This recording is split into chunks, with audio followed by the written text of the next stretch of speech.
They say betrayal feels like a knife in the back. They're wrong. It's slower than that. It's the sound of her laughter from the next room. But this time, she's not laughing with you. It's watching her type with a smile she used to save for your dumb jokes. And realizing the punchline isn't yours anymore. I was married for 7 years. To the kind of woman who knew how to turn a cup of coffee into a love language. And a side eye into a silent war. She was warm, beautiful, smart, and somewhere between Target runs and Tuesday night pasta. She started sleeping with someone else. I didn't scream. I didn't throw her clothes in the yard. What I did instead, I smiled. Because some men fall apart when they find out. I got organized. And by the time she realized I knew, it wasn't about if I was leaving. It was how hard she was going to hit the floor when I dropped the truth in front of an audience. So if you're expecting a sob story, look elsewhere. This isn't about heartbreak. This is about a man who walked into betrayal wearing a wedding ring and walked out with revenge in his back pocket. You know how they say you'll always remember where you were when your world ended? Well, I was standing in line at Home Depot. Fluorescent lights overhead, some dad yelling at his kid 2 aisles over, and I was holding a pack of air filters and a replacement doorbell camera because the last one stopped syncing. Very glamorous, I know. That's when I got the text. Just one image. No caption. No explanation. No warning. It was a picture of my wife, Hannah, smiling. Well, smirking, across a dimly lit bar booth at a man whose face I didn't recognize, but whose hand was very familiar with the inside of her thigh. I zoomed in. Not because I needed to. Not because I was unsure. But because some part of me still wanted to believe maybe it was photoshopped. Maybe it was old. Maybe it wasn't what it looked like. The worst part? She was wearing my hoodie. The one she always stole from my drawer and claimed she loved because it smelled like me. Apparently, it also made a great disguise while she dated behind my back. I left the store without buying a thing. Just walked out, right through the sliding doors, past the greeter who looked at me like I'd shoplifted sadness. The sky was gray. Fitting. My car was parked crooked. Always was. And I sat in it for a good 10 minutes. Just letting the engine hum while I stared at the cracked leather on the steering wheel and tried to remember what my last words to her were. I think it was, "Don't forget the eggs." Turns out, she forgot the eggs. And the vows. And the idea of decency in general. When I got home, she wasn't there. I walked into our perfectly curated living room. Every pillow in its place, not a magazine out of line. And suddenly it all felt like a stage set. Our whole marriage was starting to feel like a production. And somewhere off-screen, she was rehearsing a different script. I didn't confront her that night. No, that would have been too easy. Too expected. I made dinner. I washed the dishes. I watched an episode of that dumb baking show she loves, and I acted like nothing had changed. Because when your life starts unraveling, the last thing you want to do is pull the thread too hard. She came home late.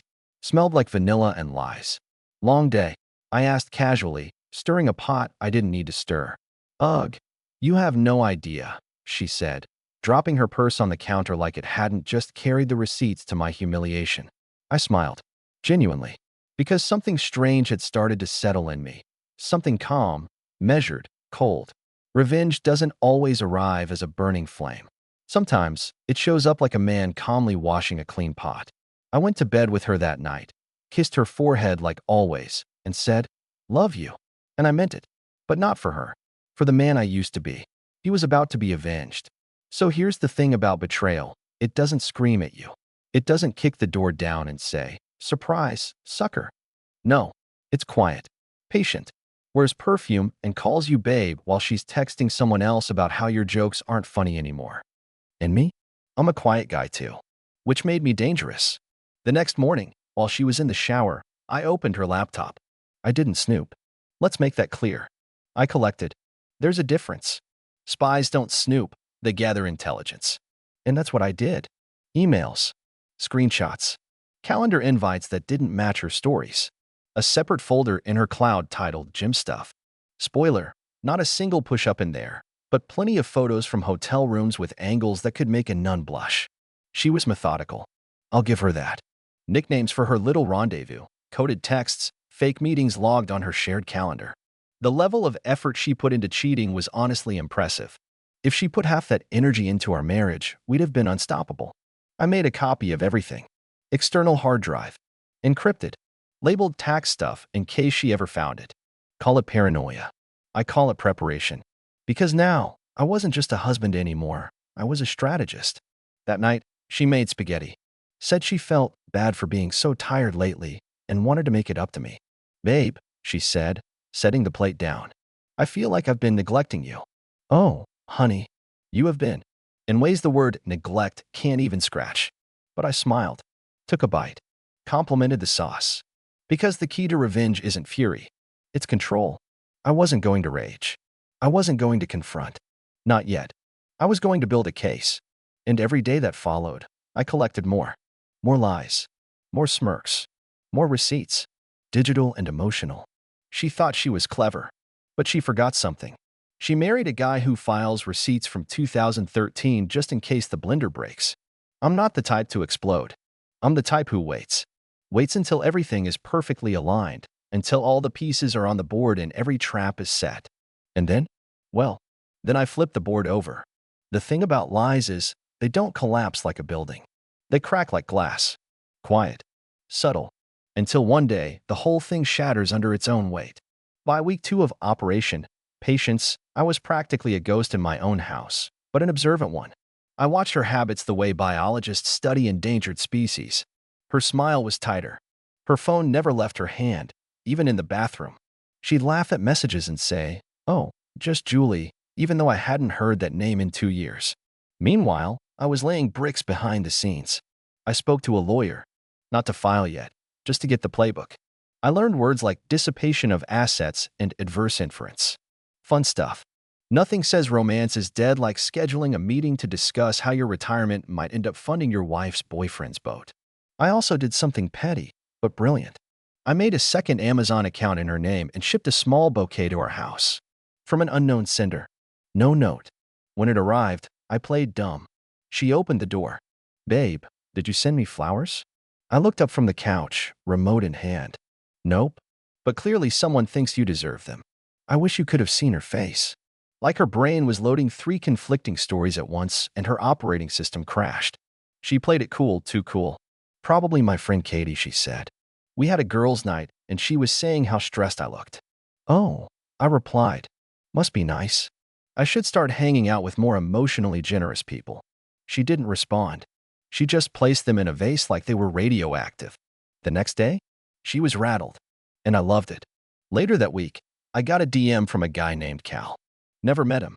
Apparently, he was dating the other woman, the side chick's side guy, if you will. Turns out his girlfriend had been texting my wife too. The web was vast, and these people were recycling each other like laundry. "Hey man," Cal wrote. "I think we've both been played." I almost laughed. No, she had been playing. I had been watching. And I told him that. "No offense, Cal, but I'm not trying to be part of a support group. I'm building a case file." He responded with 3 fire emojis and a PDF of their text history.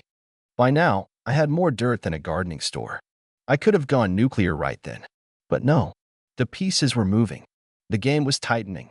She still smiled when I brought her tea at night. She still wore my hoodie around the house. Still kissed my cheek before leaving for her kickboxing class. But the difference now? I knew the choreography, and I wasn't in the dance anymore. I was the one cueing the music. 3 weeks after the photo. 2 weeks after the bouquet stunt, and 8 days after I started labeling files on my desktop with titles like Hannah_lies_vol 2, that's when the mask slipped.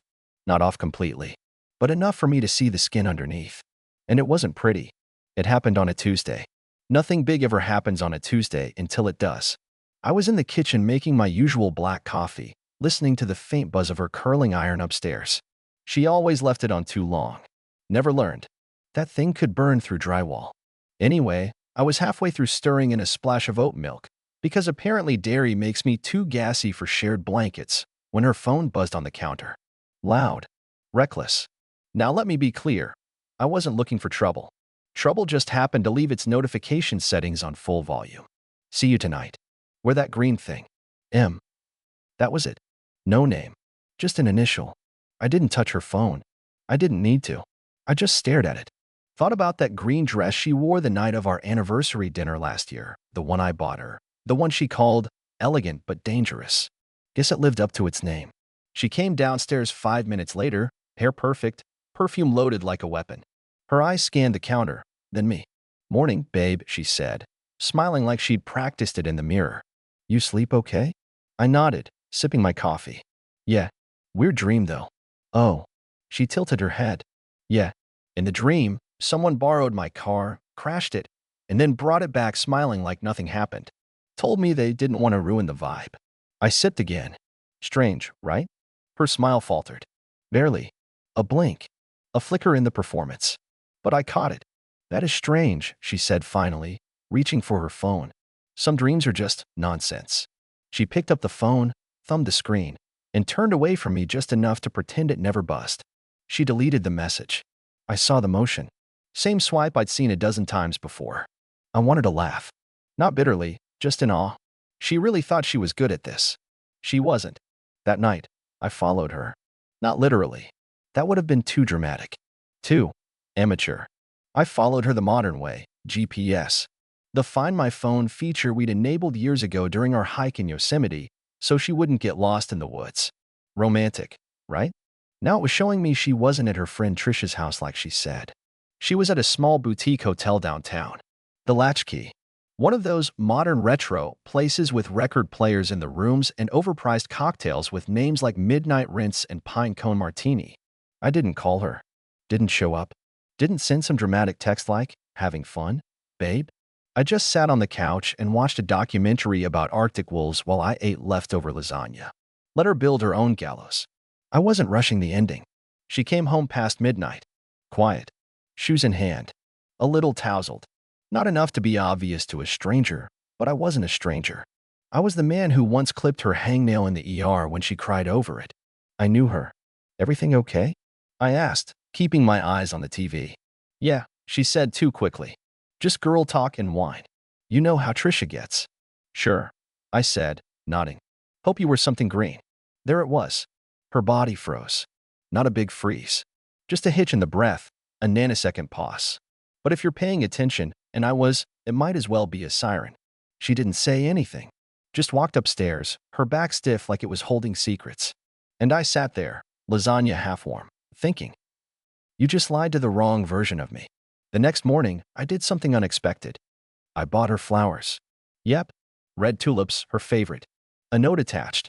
For being the strong, beautiful woman you are. I love you. She cried when she saw them. Actual tears. And for a second, a microscopic moment, I wondered if maybe, just maybe, I was wrong. Maybe I constructed a villain in my head to protect myself. Maybe she just needed space and a little attention and… Then her phone buzzed. And she picked it up, turned her back, and whispered, I told you not to text me when I'm home. And that was that. Mask off. I didn't feel anger. I felt relief. Because now, I didn't need to doubt anymore. Didn't need to wonder if I was paranoid or bitter or broken. I wasn't any of those things. I was right. And nothing is more dangerous than a man who knows he's right and has time. That night, she asked if I wanted to go to brunch that weekend. Just us, she said, eyes hopeful. Like we used to. Sure, I said. Sounds nice. And it would be. The perfect setting, actually. Because if you're going to pull off revenge right, you don't do it in private. You do it over avocado toast. In broad daylight. In front of friends. With mimosa in hand. And a smile she won't forget. Revenge, if done right, doesn't come with fire and fury. It arrives with fresh squeezed orange juice and eggs cooked precisely to order. Brunch. That's where I would stage the quiet undoing of everything she thought she controlled. Now, to be clear, I didn't invite just anyone. No. I curated the guest list like a wedding planner with a grudge. Trisha was there, her so-called alibi from the hotel night. Sitting across the table with sunglasses too large for her face and a voice 2 decibels too loud. She greeted Hannah like they hadn't just lied in tandem less than 48 hours ago. Then came Marcus, Hannah's coworker. Harmless guy, always the first to laugh at her jokes. Didn't know he'd forwarded me 2 weeks' worth of flirtatious emails after I casually mentioned I thought Hannah was drifting lately. Oh man, he said when I brought it up, you guys good? I always thought you were one of those power couples. I guess he figured I'd seen the emails. He figured wrong. I hadn't. But now I had them all, complete with timestamps and emojis I still don't fully understand. And finally, oh yes, we had my ace in the hole. Her boss, Erica. Sharp woman. Shrewd. The type who could detect an expense report discrepancy from a different zip code. I ran into her the week before when I accidentally dropped by the office to deliver Hannah's lunch. Always so thoughtful, she smiled. I try, I said. I just know how hard she's working with all those after-hours client meetings. Erica blinked. She's not in client meetings after hours. Company policy. That's overtime. We'd have to log it. Oh. I gave a confused chuckle. She must be catching up on the Peterson case then. She mentioned being downtown at the Latchkey last Tuesday. And there it was, the face shift. The blink. The soft ah. Right, Erica said, adjusting her necklace. Well, I'll make a note of that. Now she was here, smiling across her water glass like a detective with a search warrant in her back pocket. Perfect. Hannah sat next to me, radiant, dressed like she'd just wandered off the set of a brunch commercial, messy bun, cream sweater, just enough effort to look effortless. You okay? She whispered as menus hit the table. You've been quiet. Just soaking it all in, I replied. Beautiful morning. Great company. She smiled. I did too. The waitress came by to take orders. When she asked about drinks, I raised my hand. Let's start with a bottle of cava, I said. We've got something worth toasting today. Hannah's eyes flicked toward me. Oh, she said slowly. I nodded. Absolutely. We clinked glasses 10 minutes later. Everyone murmured vague congratulations, not knowing what exactly they were toasting to. And that's when I cleared my throat and looked around the table. You all are important people in our lives, I began. And I think it's only fair that we share what's been going on. Hannah gave a quick, brittle laugh. Logan, what are you? I kept talking. Some of you may have noticed things have been a little off lately, I said. And I just want to be honest. Hannah and I are going through a bit of a transition. Silence. Forks paused midair. We've decided, I continued, to stop pretending. Hannah shot me a look, wide-eyed, teeth tight. Can we maybe not? Pretending, I repeated, gently setting down my glass. That we are still who we used to be. That we are still in this thing together. Because truth is, one of us left a long time ago. Trisha froze, coffee halfway to her lips. Erica's brow twitched. And Marcus? He looked like someone watching a soap opera unfold on a live feed. Hannah laughed again, a short, panicked sound. Logan, you're making this weird. Am I? I turned to her. Tell them where you were Tuesday night. Her face paled. Don't. Trisha, back me up, I said. She told me she was with you. That true. Trisha looked like she'd been slapped with an invoice. Oh, well, Hannah. I held up a hand. It's okay. I know she wasn't. I turned to Erica next. You know what's funny? Hannah told me she's been pulling late nights for work. Said she was meeting with Peterson's legal team multiple evenings a week. Erica's voice cut through like glass. I'm sure she did. But our office closes at 6. Every single night. Now it was Hannah's turn to freeze. Her hands trembled slightly around the base of her champagne glass. Marcus cleared his throat. Logan, I think maybe this isn't. It's exactly what it needs to be, I said. Calm. Measured. This brunch isn't about drama. It's about truth. I reached into my coat and pulled out a folder. Labeled neatly. Truth. Photos. Messages. Emails. Hotel receipts. A printed copy of the GPS data. And, because I'm nothing if not poetic, the napkin from the latchkey, folded neatly with a lipstick stain that wasn't the color she wears around me. I slid it across the table to her. She didn't open it. No one spoke. Then I leaned in. You brought him into our bed, Hannah. You lied to every face at this table. But worse, you underestimated me. That's the part one can't forgive. Hannah's jaw tightened. You're humiliating me. I smiled. Not yet. Then I turned to the group. I'll be filing for divorce this week, I said. I've already transferred my share of the joint account into a new account in my name, and I've notified our landlord that I'll be moving out by month's end. You're all welcome to help her pack. And with that, I stood up, buttoned my jacket, left $20 on the table. Not for the meal, for the performance. And as I walked away, I could hear Trisha whisper, "Oh my God," and Marcus mutter, "I thought she loved him." And Hannah? She said nothing, because she finally understood what I'd known for weeks. Brunch isn't just a meal. It's a reckoning. They say every ending deserves a proper send-off. I've always believed in that.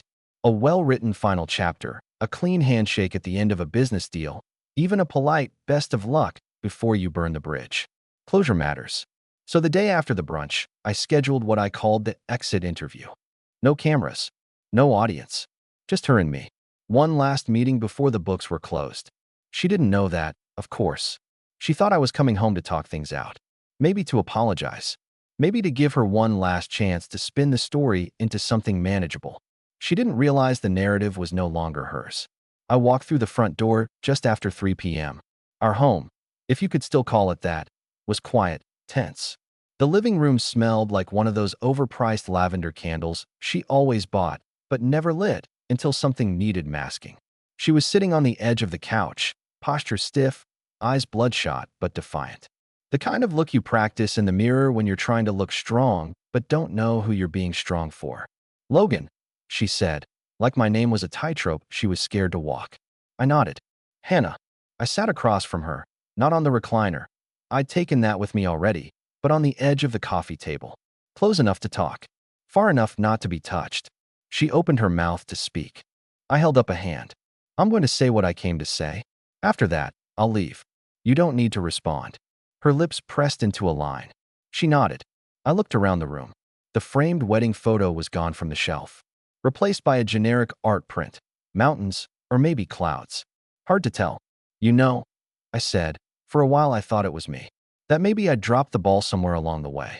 That if I just worked harder, showed up more, folded the damn laundry faster, maybe you'd find your way back. She lowered her eyes, but didn't interrupt. "But you weren't lost. You were somewhere else. You were busy building a new world, one lie at a time, while I was still trying to fix the one we had." I reached into my jacket and pulled out the envelope. A copy of the evidence I showed at brunch. No theatrics this time. Just a quiet handoff. "You can keep this," I said, placing it beside her like a paperweight full of failure. "Frame it, burn it, deny it, doesn't matter to me." "Logan," she started, voice barely above a whisper. I gave her a look. "Don't. I'm not here to scream," I said calmly. "I'm not here to listen to why it happened or how it felt or what you never meant. That ship's not only sailed, it's halfway to Iceland." She flinched. I didn't enjoy it, but I didn't regret it either. "I just want to leave you with a few truths," I said, "for your next relationship, or whatever it is you think you're chasing." I held up one finger. "1. If you ever find someone who loves you the way I did, don't mistake that love for weakness. It takes strength to stay loyal when you're being lied to." She was holding her breath now. I held up a second finger. 2. Infidelity isn't just about sex. It's about removing someone from their own story. You took my agency. You rewrote my role in my own life without telling me. A tear slid down her cheek. She didn't wipe it away. "Good. Let it sit." 3. I said more softly now. "You didn't break me. You revealed me." She blinked, confused. I continued. "I thought I was the kind of guy who forgave too much, who looked the other way because love required grace. But turns out, I'm the guy who collects the evidence, who bides his time, and who walks out without slamming the door." I stood. That's all I needed to say. She finally spoke. "Do you really hate me?" I looked at her for a long moment, then shook my head. "No," I said. "Hate's heavy. I've got better things to carry." She opened her mouth again. I didn't wait for whatever came next. I walked to the door, turned the knob, then stopped. "Oh, and one more thing," I added over my shoulder. "The divorce papers? You'll want to sign those fast. I'm offering you the house, the car, even the dog, if you want him." She looked stunned. "Why?" "Because I don't want anything that makes you think you want." And with that, I stepped into the sunlight. I drove away with the windows down. No music, just wind and engine noise. I didn't feel triumphant. I didn't feel numb either. I felt clean, like someone who'd been dipped in cold water and come out shivering, but free. That night, I checked into the condo I'd quietly leased 3 weeks earlier. It wasn't fancy, but it had a balcony and peace and no ghost perfume trailing down the hallway. I made dinner, nothing extravagant. Grilled cheese, tomato soup. Ate it barefoot in a folding chair because the real furniture hadn't arrived yet. And I felt okay. Not great. Not yet. But okay. I poured myself a glass of wine, toasted the silence, and whispered, "To clean exits." Then I sat back and let the quiet finally feel like peace, not punishment. I thought it was over. I really did. But betrayal is like black mold. It lingers in the walls long after the paint dries. And sure enough, 3 days after the exit interview, the phone call started. Unknown number. No voicemail. Then came the texts. "Please don't throw everything away like this. Can we talk? Just talk. You can't ignore me forever." She was right, in a way. I couldn't ignore her forever, but I could ignore her long enough. I didn't respond, not because I was cruel, but because I had already said everything that needed saying. My silence now was not the absence of words, it was the presence of consequences. But you want to hear the real kicker? Her mother called me. Logan, she said in that same faux sweet voice Hannah used when trying to sound innocent. I know you and Hannah are going through a rough patch, but marriage is about weathering storms. I didn't laugh. I wanted to, but I didn't. Margaret, I said calmly, this wasn't a storm. It was arson. She huffed like I'd offended her personally. People make mistakes. No, I said. People make choices. Mistakes are what happen when you mix up baking soda and baking powder. Hannah opened the oven, threw in a hand grenade, and walked away. That was the end of that call. But the messages kept coming. Her friends, her cousin, even her co-worker Marcus, in a surprising twist, sent a long message telling me I was too cold and that maybe forgiveness is part of growth. I didn't reply. I just archived the thread and changed his contact name to Spineless. Because here's the thing no one tells you after betrayal. You don't just lose the person who broke you. You lose everyone who helped them sweep up the pieces like it was a minor spill. I was 2 weeks into my new life when I heard the knock. Not a frantic, panicked knock. Just one slow, calculated thump at the door of my condo like someone was asking not for entry, but for attention. I opened it. It was him. The other guy. The man formerly known as M. He looked uncomfortable. Clean-shaven, hair too perfect, like a corporate headshot that got lost on the way to brunch. He wore guilt like a suit that didn't quite fit. You're Logan, he said. I nodded, already bored. He shifted his weight.